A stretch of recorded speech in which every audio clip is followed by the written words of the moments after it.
The thing that attracted me to trauma is it's different every day. Fixing broken bones is really like putting a puzzle back together, and each puzzle's a little bit different. You know in your head what it's supposed to look like, but you get to go in there and make sure that the pieces that you have fit the picture in your head. So that's one of my favorite parts about the day. Some of the injuries can be very severe and require us to make snap judgments that can save a person's leg or their arm or even their life.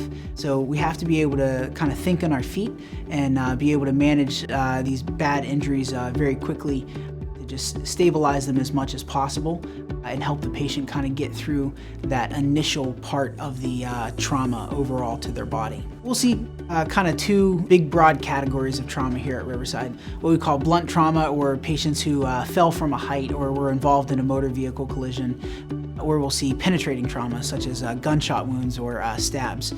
The benefit of being at a trauma center like Riverside Regional is that we have the ability to take care of all those patients. No matter what comes through the door, we have the folks here to take care of it, and we're ready to do so.